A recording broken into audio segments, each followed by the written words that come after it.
Christmas night, 1996. The Ramsey family home sat quiet under the glow of twinkling lights. Presents were opened. A feast had been shared. To anyone walking past the sprawling mansion at 15th Street in Boulder, Colorado, the picture was perfect. But by dawn, that picture would shatter. A mother's panicked 911 call, a chilling ransom note sprawling across 3 pages, and later that same day, a father's scream echoing from the basement. 6-year-old JonBenét Ramsey was found dead in her own home. What followed would be one of the most bizarre, controversial, and haunting murder investigations in American history. A case riddled with contradictions, covered in mistakes, and steeped in shadows. This is the story of JonBenét Ramsey. This is the unknown detail. JonBenét Patricia Ramsey was born on August 6, 1990 in Atlanta, Georgia. Her father, John Ramsey, was a millionaire businessman, president of Access Graphics, a successful computer company later acquired by Lockheed Martin. Her mother, Patsy Ramsey, was a former Miss West Virginia beauty queen. She was known for her charm, her meticulous hosting, and her perfectionist streak. The family was wealthy, social, and prominent. They moved into a 7,000 square foot, 15-room mansion in Boulder, Colorado.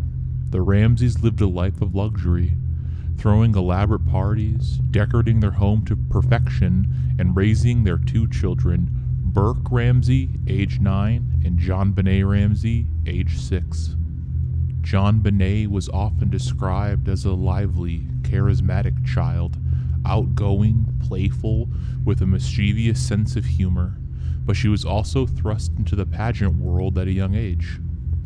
Patsy encouraged her daughter to compete in child beauty pageants. With her golden curls, radiant smile, and charm, JonBenét quickly rose to prominence. She won titles such as Little Miss Colorado and America's Royal Miss. Footage from the pageant shows JonBenét in glittering gowns, her voice singing confidently into microphones, her face painted with makeup far beyond her years. For some, she was a child star. For others, her appearance blurred uncomfortable lines between innocence and exploitation. This spotlight, many believed, may have attracted the wrong kind of attention. The Ramseys spent the evening of December 25, 1996 at a dinner party hosted by friends, the Whites. The gathering was festive and the family left around 9:30 p.m. When they returned, JonBenét was already asleep. Patsy carried her upstairs to bed. What happened after remains one of the most debated mysteries in true crime history. At 5:52 a.m., the Boulder police received a frantic 911 call from Patsy Ramsey. Her voice trembled as she told dispatchers her daughter had been kidnapped. A ransom note had been left behind. The note, nearly 3 pages long, was unlike anything investigators had ever seen in a supposed kidnapping. It demanded exactly $118,000, a strangely specific number. In fact, it was the exact amount of John Ramsey's Christmas bonus from his company that year.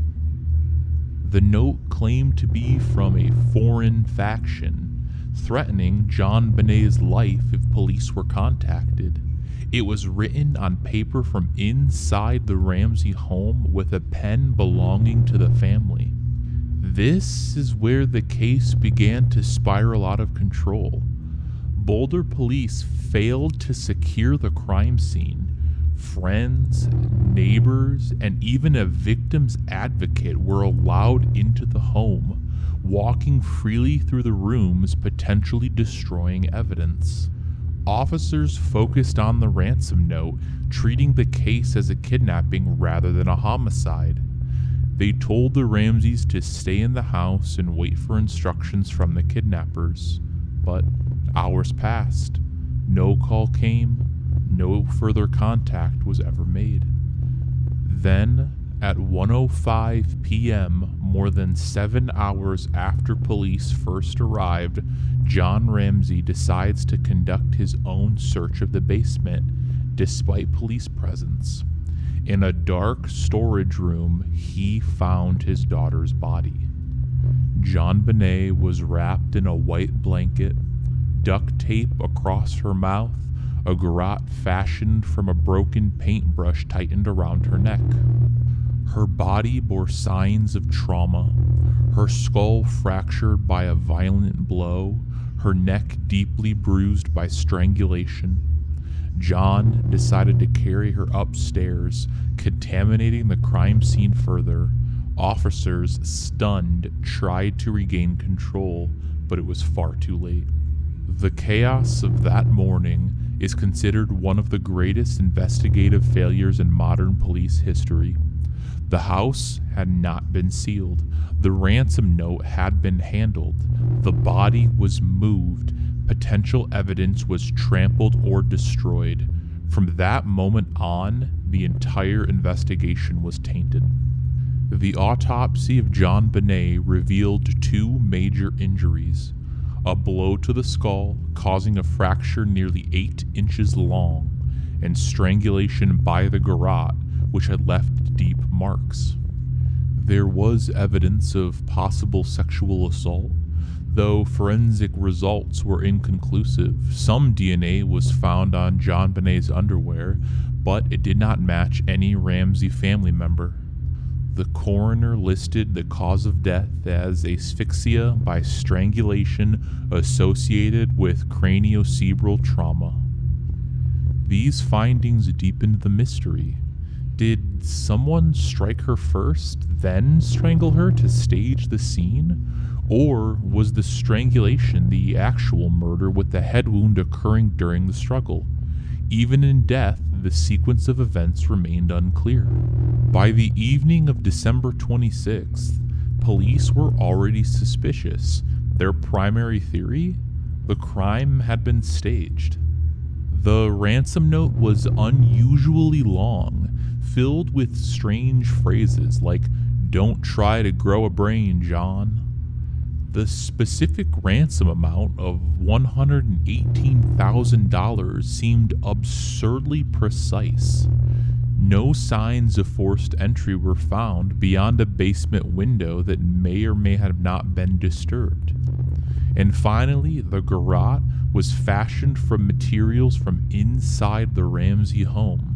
The overwhelming question haunted investigators from day one. If this was a kidnapping, why was the child killed and left inside the house?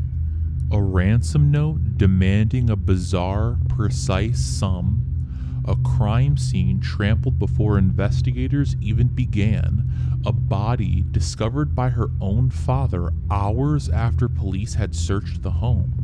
From the very first day, the case of JonBenét Ramsey was poisoned by contradictions and mistakes that could never be undone. And yet, the real nightmare was only just the beginning. In part 2, we unravel the suspects, the theories, and the endless shadows that keep this case unsolved to this day.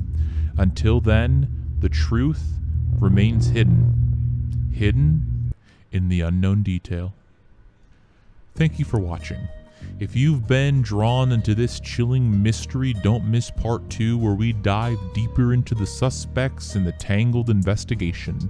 Subscribe to The Unknown Detail, where the darkest mysteries continue to hide in plain sight. And as always, stay curious and stay in the dark.